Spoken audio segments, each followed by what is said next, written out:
तो हेलो नमस्कार दोस्तों। आज इस वीडियो में हम टाइप्स ऑफ टीचिंग क्या होता है, यानी कि टीचिंग जैसा होता है ना, तो नॉर्मली हम लोग किस किस तरह से टीचिंग कर सकते हैं। जैसे ऑनलाइन टीचिंग होती है, ग्रुप में बहुत लोग एक साथ आके पढ़ाते हैं, एक आदमी अकेला पढ़ा जाता है और कुछ ज्ञानी लोग ऐसे भी ज्ञान दे जाते हैं। तो अलग अलग टाइप की टीचिंग है, तो कौन सी हमारे लिए उपयोगी और कौन सी कैसी है, तो सब हम देखेंगे इस वीडियो में। तो सबसे पहले हम और भी बहुत सारी चीज़ें हम देखेंगे इसी वीडियो में, तो एक बार देख लेते हैं हम क्या क्या देखेंगे। इसमें पेडागोजी क्या होता है, एंड्रागोजी क्या होता है और ह्यूटागोजी क्या होता है, इसको भी देखेंगे। और साथ में इन तीनों का हम कंपैरिजन करेंगे। इसके बाद मैगजीन्स ऑफ टीचिंग भी हम इसी वीडियो में देखेंगे। चलिए वीडियो को शुरू करते हैं और देखते हैं कि क्या होता है टाइप्स ऑफ टीचिंग इसमें। तो देखिए, टाइप्स ऑफ टीचिंग में सबसे पहले होता है टीम टीचिंग। टीम टीचिंग क्या होता है कि आपने कई बार ऐसा देखा होगा कि एक कोई पर्टिकुलर क्लास है, इसमें या फिर 2-3 क्लासें मिलके बैठ गई, वहाँ पे क्या होता है 2 या 2 से ज़्यादा टीचर एक साथ पढ़ाते हैं, है ना। मतलब हो सकता है आधा कॉन्सेप्ट वो बता रहे हैं, आधा कॉन्सेप्ट ये बता रहे हैं, अलग अलग तरह से, तो एक टीम के तौर पे वो काम करते हैं, तो इसको बोलते हैं क्या, टीम टीचिंग। 1954 यूएसए से इसका एक तरीके से ऑरिजिन माना जाता है। और इसमें जैसे साइन लैंग्वेज, इसका सबसे अच्छा उदाहरण होता है साइन लैंग्वेज वाला। जैसे कि आप देखेंगे कि जो जैसे साइन लैंग्वेज होता है, न्यूज़ चैनल पे भी आप देखिए कई बार एक तरफ वो एक दूसरा एंकर होता है जो बोलता है, मतलब कि हमें न्यूज़ बता रहा होता है, और एक एंकर जो होता है वो साइन लैंग्वेज से हमको समझा रहा होता है। तो इस टाइप से इस फील्ड में बहुत हेल्पफुल है ये टीम टीचिंग। और एक नॉर्मल टीचर भी यहाँ पर हो सकता है, जो कि एक तरीके से आप बोल सकते हैं अच्छी अंडरस्टैंडिंग के लिए, जैसे कोई कॉन्सेप्ट है तो बीच बीच में वो जो दूसरा टीचर वो भी थोड़ा सा और एक्सप्लेन करता रहेगा। तो इस तरीके से ये टीम टीचिंग होती है। दूसरा अगर हम बोलें टाइप्स ऑफ टीचिंग में, तो होता है micro level teaching. Micro level teaching क्या होती है, साइज ऑफ क्लास भी कम होता है और इसमें टाइम भी कम होता है। तो ये टोटल लगभग 36 मिनट की होती है। और ये इसमें ट्रेनिंग कॉन्सेप्ट, माइक्रो टीचिंग क्या होता है, आपने जब बीएड डीएलएड आप कर रहे हैं तो आपको माइक्रो टीचिंग लगाया जाता है। इसमें क्या होता है, कुछ बच्चों को आपके सामने वो किया जाता है, या फिर कुछ लोगों को आपके सामने बैठाला जाता है और आप उनको पढ़ाते हैं, और ये बहुत कम समय के लिए आपको पढ़ाना होता है। इसको 1960 में ड्वाइट डब्ल्यू एलन ने दिया था। अब इसको हम याद कैसे रखेंगे, तो देखिए माइक्रो टीचिंग है ना, तो यहाँ पे ड्वाफ ड्वाफ आपने सुना है ना, ड्वाफ उसको बोलते हैं जो छोटा, माइक्रो, तो उसको माइक्रो यानी ड्वाफ यानी कि माइक्रो लेवल टीचिंग, ड्वाइट से आप याद रखिएगा, ड्वाफ, एलन। इसके बाद ड्यूरिंग प्रैक्टिस, इसके मतलब जब हम टीचिंग्स की प्रैक्टिस करते हैं तब ये सब होता है। और इसके बाद हम अगर देखें 6 लेवल्स ऑफ माइक्रो टीचिंग, इसमें 6 लेवल होते हैं माइक्रो टीचिंग की। अब कौन कौन सी 6 लेवल हैं, इसमें आप देखेंगे कि 6-6 मिनट में अगर हम इसको डिवाइड करें, तो 6-6 मिनट में डिवाइड करने पे हमको मिलता है कि सबसे पहले हम एक प्लान बना लें। प्लान जो होगा, प्लान के हिसाब से हम टीचिंग करेंगे। टीचिंग के बाद हमें फीडबैक मिलेगा कि हाँ बच्चा क्या चीज़ समझ रहे हैं क्या नहीं। फिर उसके बाद हम उस फीडबैक के आधार पे फिर से रीप्लान बनाएं कि नहीं, अब ये बच्चा इस तरीके से नहीं समझ पा रहे हैं, या फिर ये इस तरह से नहीं समझ पा रहे हैं, तो हम एक बार फिर से रीप्लान करते हैं चीज़ों की, ये चीज़ हमें सुधार लेनी होगी। फिर इसके बाद रीटीच करते हैं, रीफीडबैक लेते हैं और फिर से प्लान करते हैं। इस तरह से ये जो साइकिल है ये चलता रहता है, यानी कि पहले प्लान, फिर टीच, फिर फीडबैक, फिर प्लान, फिर रीटीच, फिर रीफीडबैक। तो इस तरह से हमको पढ़ाना होता है। अब आते हैं माइक्रो टीचिंग में। तो माइक्रो टीचिंग तब होता है जब हम लार्ज ग्रुप ऑफ स्टूडेंट्स को पढ़ाते हैं, यानी कि हम एक बड़ा जो ग्रुप है उसको पढ़ा रहे होते हैं। इसमें लेक्चर जो होते हैं बिग होते हैं और नो क्वेश्चनिंग, इसके बीच में कोई क्वेश्चन नहीं होता, सीधा बस डिलीवर हो रहा है, उसको सुनते जाओ, सुनते जाओ, एक लंबा लेक्चर चलता है इसमें।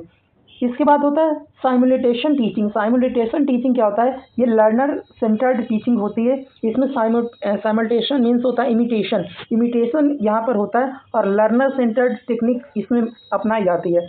इसमें रोल प्ले एक्टिविटी, जैसे कि आपको एक रोल दे दिया जाएगा कि हाँ इस तरह से, और फिर क्या होता है आज उसको परफॉर्म होता है ना, और उसके बाद क्या होता है उससे बच्चे सीखते हैं। तो ये क्या होता है, लर्नर सेंटर्ड टीचिंग होती है। अब हम बात करते हैं जो पेडागोजी, एंड्रागोजी और ह्यूटागोजी का नाम आपने सुना होगा, ये तो क्या होता है, ये कौन सी चिड़िया के नाम है। तो चलिए इसको देखते हैं। तो पेडागोजी अगर आप देखें तो पेडागोजी 2 वर्ड से मिलकर बना है, एक होता है पैडा, एक होता है एगॉस। पैडा मीन्स होता है चाइल्ड, और जो एगॉगस का मतलब होता है लीडिंग। इसको जॉन फ्रेडरिक हर्बर्ट ने दिया था, जिन्होंने आप देख सकते हैं मेमोरी लेवल दिया था। इसको ट्रिक्स आप ऐसे याद रखिएगा कि बच्चा हर बार पूछता है, और पेडागोजी में भी बच्चे आते हैं, तो बच्चा हर बार, हर्बर्ट यानी हर बार पूछता है, बार बार, है ना। तो इसमें बच्चों का नेतृत्व होता है, टीचर सेंटर्ड होता है। प्राइमरी लेवल में जो आप देखेंगे इस टीचिंग का उपयोग किया जाता है, और ये लर्नर इसमें डिपेंडेंट होता है, मतलब वो टीचर पर डिपेंड होता है। टीचर इसमें बात करें तो वो क्या, कब, कैसे, क्या पढ़ाना है ये सब डिसाइड करता है। मोटिवेशन की बात करें तो प्रेरणा जो होती है, मोटिवेशन को बाहर से दिया जाता है कि अगर अच्छे से पढ़ोगे तो तुमको चॉकलेट मिलेगी, तुमको साइकिल दी जाएगी, तुमको ये मिलेगा, तुमको वो मिलेगा, ठीक है। नेक्स्ट हम बात करते हैं, इसमें करिकुलम जो होता है पहले से निर्धारित होता है। टीचर सोच के आता है आज इसको ABCD पढ़ाएंगे, आज छोटा बड़ा पढ़ाएंगे, इस तरीके से। एंड्रागॉजी में क्या होता है, एंड्रा मतलब मैन और एडल्ट, और एगॉस का मतलब जो अभी हमने देखा वो है वही लीडिंग, तो मतलब एक एडल्ट को लीड करना एंड्रागॉजी में आता है। एंड्रागॉजी को दिया था मैलकॉम और नॉवेल्स ने। अब देखिए मैलकॉम, जब देखिए आप ये देखिएगा कि कोई एडल्ट होता है, कोई मेल होता है ना, तो वो जब आप एडल्ट हो जाएंगे तो आप हर चीज़ को वेलकम करेंगे, वेलकम, वेलकम, इस तरह से। तो मैलकॉम और वेलकम दोनों भाई भाई थे, मतलब चाचा के लड़के हैं। तो बड़े सब जानते हैं, इसे वेलकम का मतलब वेलकॉम, मेलकॉम बोलते हैं ना। तो नए हैं, अब एडल्ट हैं, तो वो होता नहीं कि कूल बनने के लिए वेलकम को वो मेलकॉम बोलते हैं। तो मेलकॉम ने इसका क्या किया था, एक तरीके से थ्योरी दी थी। वयस्क का नेतृत्व होता है, लर्नर सेंटर्ड होता है, टीचर भी यहाँ पर होता है, लर्नर स्वनिर्देशित बच्चा होता है, बच्चा भी खुद सोचता है, उसको बताना नहीं पड़ता कि इस तरीके से समझो चीज़ों को। टीचिंग स्टाइल इसमें प्रॉब्लम सॉल्विंग होता है। मोटिवेशन इसमें इंटरनल आता है, उसको लगता है कि नहीं हम सीख जाएंगे तो हम ये मतलब कि ये चीज़ कर पाएंगे, इसलिए वो खुद से पढ़ने की कोशिश करता है। और टीचर का रोल इसमें फैसिलिटेटर का होता है, सुविधा प्रदाता का होता है, कोई क्वेश्चन नहीं आ रहा बता देगा, समझा देगा। और एडल्ट एजुकेशन इसी के अंदर आती है। इसके बाद आपका पूरा प्रोफेशनल लर्निंग, HE, ये सब आपका ह्यूमन इन्वायरमेंट, ये सब इसी में आता है। ह्यूटागॉजी की बात करते हैं तो ये सेल्फ डिटरमाइंड लर्निंग होती है। ग्रेजुएशन वगैरह के बाद आप अगर आप बात करें, ग्रेजुएशन में बात करें तो इसको अगर दिया था, अगर आप बात करें तो क्रिस केनॉन ने दिया, स्टुअर्ट हैज ने दिया। तो क्योंकि ट्रिक ये है कि क्रिस सब काम खुद से कर सकता है, तो इस तरह से हम देख सकते हैं ना कि ये क्रिस केनॉन, कैनियन मतलब ह्यूटागॉजी उसको से कनेक्टेड है, यानी कि ह्यूटागॉजी यहाँ पर आप देखें तो क्रिस केनॉन बोला गया है, तो वो क्या है, वो खुद से कर सकता है। अब ये लर्नर खुद से डिसाइड करता है कि क्या पढ़ना है क्या है नहीं। जैसे अभी आप लोग वीडियो देख रहे हैं तो आप ह्यूटागॉजी के लगभग फील्ड से आते हैं, तो आपको पता है कि हमको क्या पढ़ना है, इनकी वीडियो देखना या नहीं देखना। अगर आपको पसंद आ रही वीडियो तो आप लाइक करेंगे, अगर नहीं आ रही तो नहीं करेंगे। आप फुल डिसीजन ले सकते हैं, किसी को बताने की ज़रूरत नहीं है। फिर भी अगर आपको पसंद आ रहा है तो आप वीडियो बिल्कुल लाइक करें, चैनल को सब्सक्राइब करके रखिएगा ताकि कोई भी वीडियो आपसे मिस ना होने पाए इसी तरह की। इसके बाद हम बात करते हैं, फोकस खुद की ज़रूरतों पे होता है, हाईली लर्नर सेंटर्ड होता है। लर्नर डिसाइड करता है कि किस तरह से हमको क्या पढ़ना है, और इससे रिफ्लेक्शन दिखने लगता है, सेल्फ इवोल्यूशन। उसने कितना पढ़ा किसी को बताने की ज़रूरत, उसको समझ जाता है कि हाँ हमने ये पढ़ा है। कैपेबिलिटीज़ का डेवलपमेंट होता है, ऑनलाइन ओपन लर्निंग और लाइफ लॉन्ग लर्निंग, ये सब इसी में आ जाता है। इसके बाद अब हम देखते हैं कि क्या क्या चीज़ें हमने पढ़ी हैं, और इसका एक बार हम ये देख लेते हैं कि डिवीज़न किस तरह से, डिफरेंस। तो बेसिस किस बेस पे हम कर रहे हैं, तो वो देखते हैं पैडागॉजी, एंड्रागॉजी और ह्यूटागॉजी। देखिए लर्नर अगर बात करें तो चिल्ड्रन होता है, इसमें एडल्ट होता है, इसमें सेल्फ लर्नर होता है। कंट्रोल पैडागॉजी में टीचर का होता है, इसमें शेयर्ड बॉथ का होता है। इसमें केवल पैडागॉजी में एक्सटर्नल होती है और एंड्रागॉजी में इंटरनल होती है, ह्यूटागॉजी में सेल्फ ड्रिवन होती है, इंटरनल एक तरह से। टीचर्स का रोल अगर देखें तो अथॉरिटी की तरह होता है, यहाँ पे फैसिलिटेटर होता है और यहाँ पे मेंटर होता है कि लोग गाइड कर देते हैं कि इस तरह से चलो बस। लर्निंग की अगर बात करें डिजाइन की, तो ये प्री डिफाइंड होता है। एंड्रोगॉजी में नेगोशिएबल होता है, बातचीत कर लो, और मतलब बातचीत होती है दोनों के बीच में। और यहाँ पे सेल्फ डिटरमाइंड होता है, इसके बाद डिफाइंड होता है। और इसके बाद फोकस की बात करें तो ये आपका बोल सकते हो आप कि चिल्ड्रन जो एक तरह कंटेंट का डिलीवर होता है, यहाँ पे डिलीवर किया जाता है, यहाँ पे प्रॉब्लम को सॉल्व किया जाता है, यहाँ पे कैपेबिलिटी को बढ़ाया जाता है। अब हम बात करते हैं इस वीडियो का लास्ट टॉपिक, जो कि है एक तरह से मैगजीन्स ऑफ टीचिंग, और इसके बाद हमारा बस टीचिंग प्रिंसिपल्स हैं, और इसके बाद बस थोड़ा सा और है, और आपका ये पूरा जो टीचिंग कॉन्सेप्ट का चैप्टर है ये लगभग ख़त्म हो जाएगा।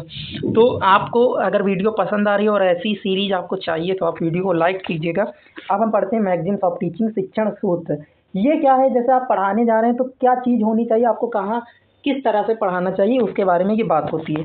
देखिए मैगजीन्स ऑफ टीचिंग ये समझाता है कि हमें जो टीचिंग करनी चाहिए वो सिंपल से कॉम्प्लेक्स की तरफ करनी चाहिए। मतलब आपको सीधा एकदम कठिन चीज़ नहीं बता देनी है। पहले आपको बताना है कि 2 + 2 कितना होता है, फिर आपको बताना है कि 21 + 24 कितना। ये नहीं कि आपने सीधा ये बता दिया, तो ये चीज़ें थोड़ा गलत होती हैं। फिर ज्ञात से हमें अज्ञात की तरफ, नोन टू अननोन, मतलब जो चीज़ बच्चा पहले से जानता है उसके बारे में। जैसे बच्चा ये जानता है कि हाँ जो एक बर्तन है उसको अगर गैस में चढ़ाएंगे तो वो हीट से गर्म हो जाएगा, तो ये उसके नॉलेज थी। तो आपको ये बताना ये गर्म क्यों हो रहा है, तो ये ज्ञात से अज्ञात की तरफ जाना है ना, रेडिएशन हो रहा है, कन्वेक्शन हो रहा है, क्या हो रहा है, ये सब आपको बताना है। अब फ्रॉम सीन टू अनसीन कोई चीज़ है जो आप बताने जा रहे हैं जो उसने देखी हुई है ना। जैसे अब पावर्टी उसने देखी हुई है, लेकिन वो अनसीन में अगर आप देखें तो जो एक पूरे देश में आप पावर्टी होती है ना, जो दिखती नहीं है उस तरह से, जो एक उसको बताना है तो आपको जो चीज़ दिखी हुई है उससे आपको कंपेरिजन करना पड़ेगा। फिर हम बात करते हैं कंक्रीट टू एब्स्ट्रैक्ट, यानी कि मूर्त से अमूर्त की तरफ जाना है। कहाँ से, मूर्त से अमूर्त, कोई चीज़ जो मतलब टच कर सकते हैं इसको बोलते हैं कंक्रीट, और जो चीज़ एकदम मतलब है नहीं, एग्जिस्ट नहीं करती, जो हैप्पीनेस, तो अमूर्त है। तो उसके बारे में आपको बताना है, तो आपको पहले मूर्त चीज़ बतानी होगी, फिर आपको अमूर्त बताना होगा। फ्रॉम वूल टू पार्ट, आप पहले एक मोटा मोटा बड़ा चीज़ का एग्जाम्पल दे दीजिए कि हाँ ये आसमान होता है, आसमान में बहुत सारे तारे होते हैं, तब आप बताइए तारे जो होते हैं गैलेक्सी के अंदर होते हैं, ये सब चीज़ें। तो एक वूल बताइए, फिर पार्ट कीजिए उसका संपूर्ण अंश से। तो ये गेस्टाल्ट ने दी ये साइकोलॉजी, किसने दी, गेस्टाल्ट ने, किसने दी, गेस्टाल्ट ने।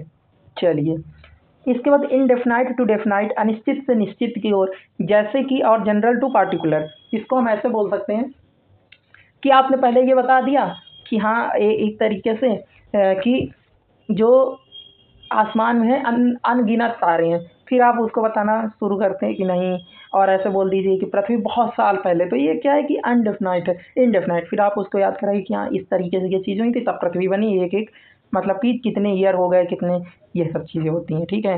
नेक्स्ट हम बात करते हैं साइकोलॉजिकल से लॉजिकल की तरफ, मतलब केवल दिमाग में जो आए, और फिर तर्क भी। मतलब पहले आप केवल बोल दीजिए अच्छा ये तुम देख रहे हो आसमान, देखिए आसमान के साथ नीचे हम बैठे हुए हैं इसलिए थोड़ा आसमान के एग्जाम्पल ज़्यादा आ रहे हैं, तो चीज़ों को समझिएगा। जैसे आप मान लीजिए बोल दें कि आप देखो देख रहे हो ये आसमान है ना, तो आपको क्या क्या चीज़ें नजर आ रही हैं, तो उसके बाद फिर हम उस पर तर्क लगाएं कि ये क्यों आसमान से ऐसा रोशनी आती है, ये सब चीज़ें। एनालिसिस टू सिंथेसिस, यानी पहले अलग अलग चीज़ों का एनालिसिस करवाइए और उन सब चीज़ों को फिर जोड़िए, कनेक्ट कीजिए। जैसे कि पृथ्वी के अंदर मान लीजिए कि हम देखें कि बताएं ज्योग्राफी में कि ये प्लेटें होती हैं, फिर उसके बाद हम इसका सिंथेसिस करवाएं कि अच्छा इस प्लेट जो होती है टेक्टोनिक्स कैसे होता है, ये चीज़ें इस तरह से।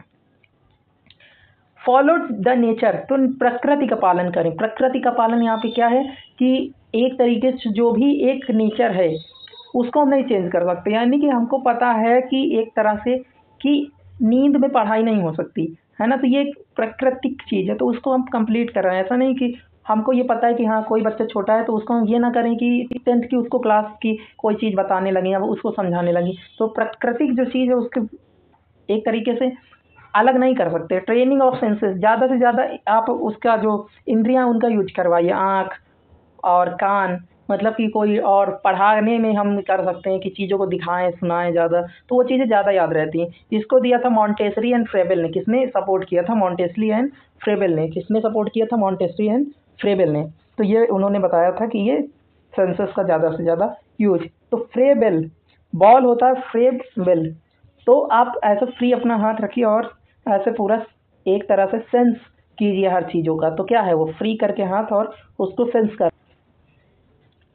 ठीक है। इसके बाद हम एक क्वेश्चन यहाँ पर है जो पूछा गया था, उस क्वेश्चन को देखते हैं कि इनकरेजमेंट टू सेल्फ स्टडी, स्वाध्याय के लिए प्रेरित करने के लिए जो बोला गया था, और डेल्टन सिस्टम जगह, तो एक तरीके से हेल्बन, और ये दिया गया था ये फैकस्ट के। यहाँ पे अब हम बात करते हैं टीचिंग प्रिंसिपल्स की।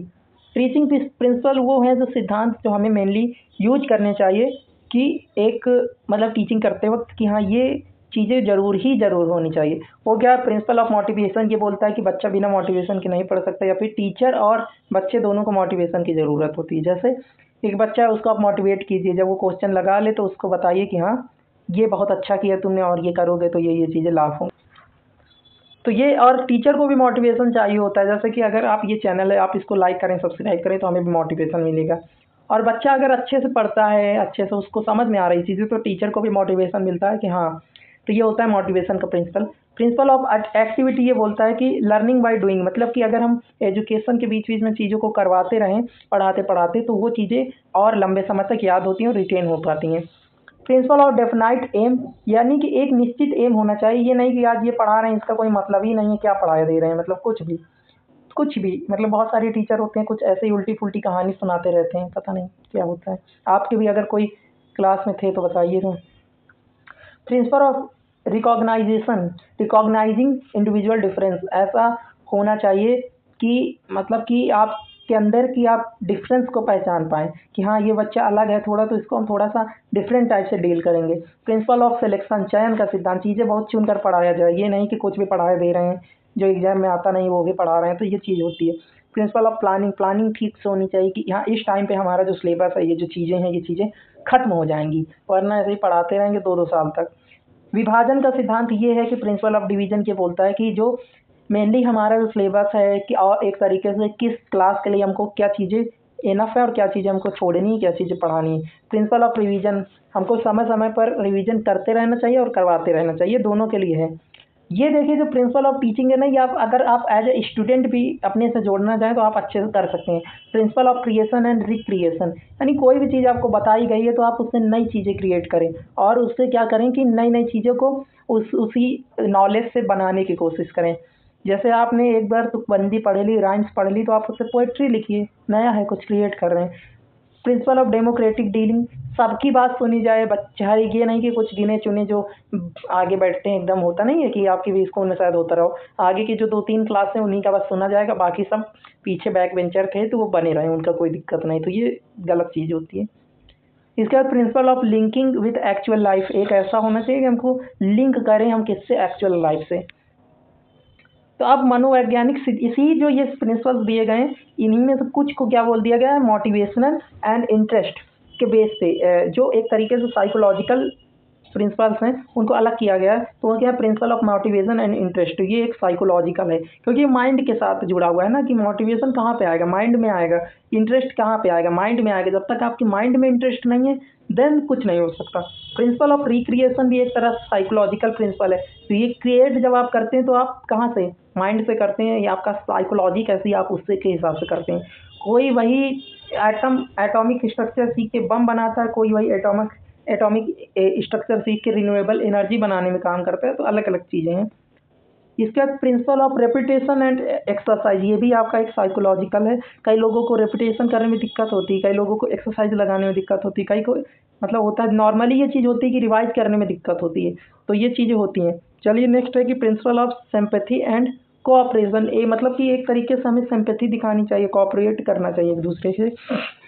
और इसके बाद प्रिंसिपल ऑफ री, इसमें क्या है कि रीइंफोर्स करो किसी को कि हाँ मतलब उसको कर सकता है इस तरह से। Principle of imparting training bye senses, मतलब कि अपना जो आप बोल सकते हैं कोई भी टीचिंग है तो उसमें ज़्यादा से ज़्यादा सेंसेस का यूज किया जाए, ये तो हमने बताया था। Principle of remedial teaching, remedy क्या होती है कि जब आप डॉक्टर के पास जाते हैं तो वो आपका कुछ उपाय करता है ना, उपचार करता है, तो यह है प्रिंसिपल ऑफ रेमेडियल टीचिंग का मतलब ये है कि आपको जो भी आपके अंदर कमी है, जो आप नहीं सीख पा रहे हैं, तो उस चीज़ को हम सुधारें। ठीक है, अब इसके बाद कुछ टीचिंग के लिए फिलॉसफीज बोली गई हैं। अब ये फिलॉसफीज क्या क्या हैं हम इनको देख लेते हैं। बस आपको 5 मिनट और वेट करना है, 5 मिनट में आपका ये पूरा टीचिंग कॉन्सेप्ट का जो वीडियो है ये खत्म हो जाएगा और फिर हम नए कॉन्सेप्ट के साथ आएंगे, नए वीडियो के साथ आएंगे। तो आप बस लास्ट मोमेंट है, अगर आप इस अभी तक इस वीडियो में बने हुए थे तो मतलब सैल्यूट है आपको। चलिए नेक्स्ट हम देखते हैं फिलॉसफीज जो टीचिंग के लिए बोली गई। एक होता है प्रैग्मेटिक, जिसको हम बोलते हैं व्यवहारवाद, जिसको बोला था ड्यू ने, किसने बोला था, ड्यू ने। देखिए तो ये क्या होता है, प्रैग्मेटिक जो होती है ये बोलती है कि एजुकेशन जो होनी चाहिए, टीचिंग जो होनी चाहिए वो गतिविधि, एक्शन, एक्टिविटी से होनी चाहिए। प्रोजेक्ट दो, ये सब करो और उनसे मतलब कि एक्टिविटी करवाओ, तब वो आदमी बच्चा अच्छे से सीखेगा। तो ड्यू, आपने एक ऐड देखा होगा माउंटेन ड्यू, तो माउंटेन ड्यू जब पीता है तब वो एक्शन दिखाता है। तो ड्यू ने कौन सा दिया था, व्यवहारवादी। और व्यवहार जब आप एक्शन करेंगे तभी आपका कोई व्यवहार बनेगा किसी के साथ, तो आप यहाँ से याद रखिएगा। और आप इस वीडियो के बाद हम आपको बता दें, एक वीडियो आएगी एमसीक्यू के ऊपर, जिसमें हम 50 एमसीक्यू टीचिंग कॉन्सेप्ट से लाने वाले हैं, और वो जो होने वाली है वीडियो बहुत बहुत इंपॉर्टेंट होने वाली है, तो आप उसको शेयर कीजिएगा, उसको ज़रूर देखिएगा, बहुत इंपॉर्टेंट होगी। इसके बाद आता है रचनावादी, कंस्ट्रक्टिविज्म। ये क्या बोलता है, जो मिले उससे नया ज्ञान बनाओ प्राप्त ज्ञान से। इसको दिया था वाइगोस्की ने और जीन पियाजे ने और जेएस बर्नर ने। तो पिगनेट ने कंस्ट्रक्टिव दिया, पियाजे ने, वाइगोस्की ने दिया और जेएस बर्नर ने दिया। तो आपने देखा होगा बचपन में एक शक्कर का ऐसे आता था, मतलब वो मतलब बाँस में ऐसे लगाए रहते थे और वो चिड़िया है, पिजन है, सब चीज़ बनाते। जीन पिगनेट कंस्ट्रक्टिविज़्म किस तरह से वो बनाता था, कंस्ट्रक्ट करता था, मतलब वो जो शक्कर का बना के बेचते थे, चीनी का, तो बेचते थे। तो वहाँ से आप याद रखिएगा कि बर्नर में उसको गर्म करते थे शक्कर को, है ना? तो जेएस बर्नर और जीन पिगनेट्स और वाई को आपको दे देते, वाइगोत्स्की, और वो आपको वाइगोत्स्की दे देते थे, वाई को। ठीक है, तो यहाँ से आप याद रख सकते हैं कंस्ट्रक्टिविज्म जो है वो मेनली 3 लोगों से रिलेटेड है, जेएस बर्नर, वाइगोत्स्की और जीन पिगनेट, है ना हमारे। ठीक है, इसके बाद हम बात करते हैं बिहेवियरलिज्म, प्रयोजनवाद। ये बिहेवियरलिज्म है। ये क्या बोलता है, जो लोग सीख रहे हैं वो उसके आचरण में आता है। ये बोलते हैं कि जो भी हम सीख रहे हैं वो हमारे आचरण में एक ना एक दिन दिखता है। अगर आप ये सीख रहे हैं कि चोरी करना अच्छी बात है तो वो आप चोरी करने लगेंगे। तो इसमें लर्नर क्या होता है, निष्क्रिय होता है, क्योंकि उसको जो भी सिखाया जाता है वो चीज़ सीख लेता है। ये नॉर्मली आप सोसाइटी से भी सीखते हैं तो होता है।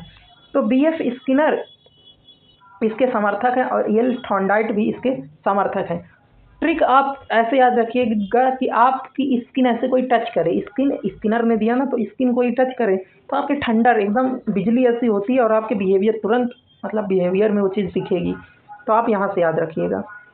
इसके बाद ईएल थॉर्नडाइक का यहाँ पर है कि इन्होंने जो लॉ दिए हैं कि ये चीज़ होनी चाहिए। इन्होंने 3 लॉ दिए। 3 लॉ में थॉर्नडाइक बोलते हैं कि लॉ ऑफ एक्सरसाइज, जितना प्रैक्टिस उतना अच्छा बनेंगे।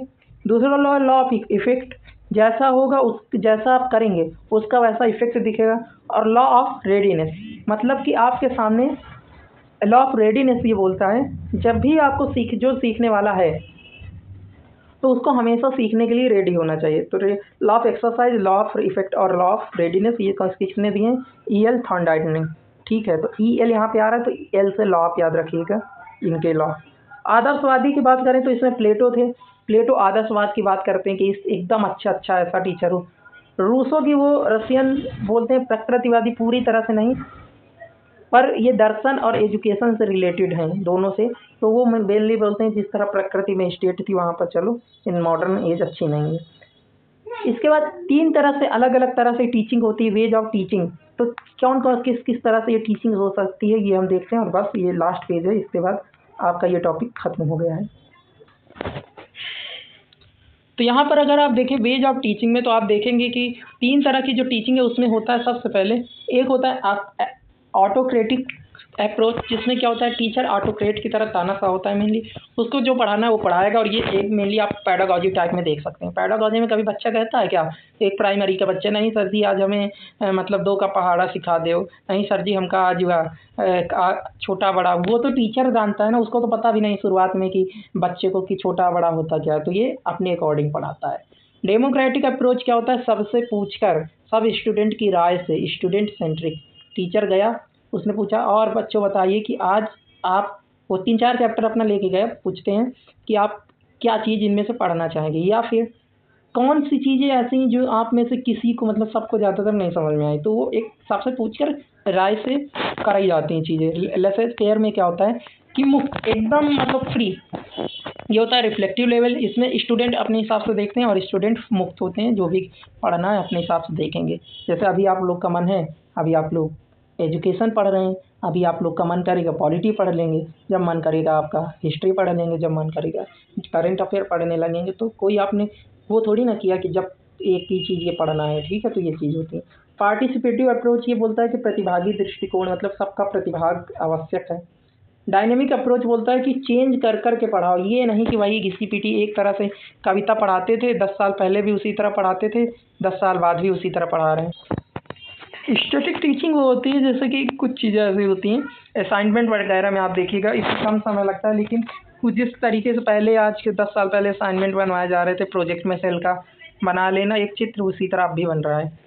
फेजेज ऑफ टीचिंग की बात करते हैं तो फेजेज ऑफ टीचिंग क्या होता है कि 3 स्टेजेज होती हैं। जब आप पढ़ाने जाएंगे तो 3 स्टेज होती हैं। एक होता है प्री एक्टिव स्टेज, जो पढ़ाने से पहले आपको करना होता है। आप इसमें ऑब्जेक्टिव निर्धारित करते हैं, आपका उद्देश्य क्या है, आप ये चीज़ पढ़ाना क्यों चाहते हैं।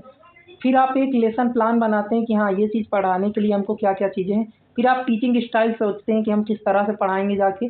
चौथे में आप रिसोर्स मटेरियल को वो करते हैं कि किन किन चीज़ों का हम सहारा लेने वाले हैं। इसके बाद अंडरस्टैंडिंग स्टूडेंट को, किस तरीके के स्टूडेंट हैं उनको अंडरस्टैंड करते हैं, मतलब कि क्योंकि आप पहले से वहाँ पे शायद पढ़ा चुके होंगे, तो इस तरह से उनके हिसाब से फिर आप स्ट्रेटजी बनाते हैं कि ये इस तरीके के बेवकूफ़ इंसान हैं, बेवकूफ़ बच्चे हैं, तो बेवकूफ़ों को किस तरीके से पढ़ाना होगा, या फिर समझदार हैं तो उनको किस तरह से पढ़ाना होगा।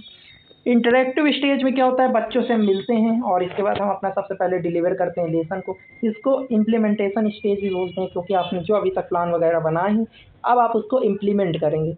इसके बाद पार्टिसिपेशन के लिए प्रोत्साहित करेंगे, फीडबैक लेंगे कि चीज़ें उनको समझ में आ रही हैं, उनको कितना इसके बारे में अभी तक पता है। क्लासरूम को मैनेज करेंगे और इसके बाद उनका असेसमेंट लेंगे, उनसे बीच बीच में क्वेश्चन पूछ के मूल्यांकन करते रहेंगे। तो ये डायरेक्ट क्वेश्चन पूछता है कि फीडबैक जो होता है वो किस स्टेज का हिस्सा होता है, तो वो इंटरेक्टिव का होता है। असेसमेंट किस स्टेज का होता है, तो वो इसका होता है। तो हम लोग गलती से थर्ड वाला जो टिक कर देते हैं। और इसके बाद इस स्टेज में आप देखिएगा तो 3 चरण होते हैं जो आपका इंटरैक्टिव होता है। इसमें आपको परसेप्शन, धारणा बनती है, इसी में टीचर और स्टूडेंट टीचर के लिए धारणा बना लेता है कि ऐसे टीचर हैं पढ़ा नहीं पाते, और टीचर स्टूडेंट के लिए बना लेता है कि ये पढ़ने में सही ही नहीं है। तो ये होता है आपका इंटरैक्टिव स्टेज में। डायग्नोसिस होता है, निदान होता है, यानी वर्बल और नॉन वर्बल, यानी कि आप पूछते हैं क्वेश्चन और क्वेश्चन पूछने वगैरह के बाद जो नहीं बता पा रहा है तो वो कमियां दूर करते हैं। रिएक्शन प्रोसेस होता है, एक प्रक्रिया होती है, इसमें जवाब वगैरह मिलते हैं। इसके बाद हम बात करते हैं पोस्ट एक्टिव फेज की। तो यहाँ पे क्या होता है, लास्ट में टेस्ट लिया जाता है, इसी को हम इवैल्यूएशन स्टेज बोलते हैं। इसी में आप बोल सकते हैं परीक्षा वगैरह होती है। बेसिक रिक्वायरमेंट क्या होती है टीचिंग की, तो कौन कौन सी चीज़ें आपको चाहिए, तो इसमें आपको टीचर सबसे ज़रूरी है। टीचर के बिना आप पढ़ेंगे किससे। लर्नर चाहिए, पढ़ने वाला, पढ़ाएंगे किसको अगर लर्नर नहीं होगा। टॉपिक चाहिए, सब्जेक्ट चाहिए, तो आपको एक टॉपिक चाहिए जिससे आप लेक्चर देंगे, जिसमें आप पढ़ाएंगे। इन्वायरमेंट आपको चाहिए, यानी कि ऐसा नहीं कि एकदम वहाँ पे जहाँ पे लिखा है यहाँ पे पेशाब करना माना है वहीं पे जाके बगल में बैठ के पढ़ाने लगे, कहाँ से पढ़ाई होगी। तो एक अच्छा इन्वायरमेंट चाहिए, comfortable environment, suitable for teaching. ये नहीं कि बगल में कलेश हो रहा है, चाची लड़ रही हैं और वो आवाज़ें आ रही तो दिक्कत कर जाएगा। बहुत सारी चीज़ें इन्वायरमेंट में, और भी बहुत सारी चीज़ें होती हैं, तो वो एक अच्छा इन्वायरमेंट आप सब समझ पा रहे होंगे। गुड रिलेशन बिटवीन क्या होता है, टीचर एंड स्टूडेंट। ये नहीं कि स्टूडेंट जो हैं कि वो गुस्साए बैठे हुए हैं टीचर से कि आओ बाहर मिलो, तो ये गलत चीज़ें हैं। तो एक अच्छा रिलेशन होना चाहिए, और टीचर भी एकदम एक स्टूडेंट से गुस्साया बैठा हुआ पता नहीं किस बात में। स्टूडेंट डिसिप्लिन में रहना चाहिए, ये नहीं कि स्टूडेंट अंदर मोबाइल लिए हैं स्कूल के अंदर। तो इस तरीके से ये बेसिक रिक्वायरमेंट है। तो अभी तक हमने ये कंप्लीट जो है इस टीचिंग कॉन्सेप्ट के लेक्चर को कंप्लीट किया। इसके हमने 3 वीडियोज बनाई हुई हैं, तो एक ये वीडियो है और 2 वीडियो और हैं। इसका हम प्लेलिस्ट का लिंक आपको नीचे दे देंगे डिस्क्रिप्शन में, आप वहाँ से ये पूरी प्लेलिस्ट देख सकते हैं। और आप टीचिंग की और भी वीडियो जल्दी ही आने वाली हैं। तो अगर आप सीटेट, टेट, यूपी टेट, या फिर आप बोल सकते हैं स्टेट, किसी भी एग्ज़ाम, बीएड, डीएलएड, किसी की भी तैयारी कर रहे हैं, एजुकेशन अगर आपका सब्जेक्ट है, यूजीसी नेट में भी पेपर फर्स्ट में आप इससे आराम से पढ़ सकते हैं, कोई दिक्कत नहीं होने वाली। अगली वीडियो हम एमसीक्यू पे बनाएंगे, जिसमें हम 50 क्वेश्चन लाएंगे इसी टॉपिक के ऊपर, कोई भी क्वेश्चन आपका छूटेगा नहीं। अगर फिर भी आपका छूट रहा है तो आप 2x पे इस वीडियो को जरूर एक बार फिर से देखिएगा, आपके सारे कॉन्सेप्ट क्लियर हो जाएंगे। आशा करते हैं आपको ये वीडियो जरूर पसंद आई है। अगर वीडियो पसंद आई है तो वीडियो को लाइक करें, इस चैनल को सब्सक्राइब कर लें। चलिए मिलते हैं अगली वीडियो में, तब तक के लिए धन्यवाद।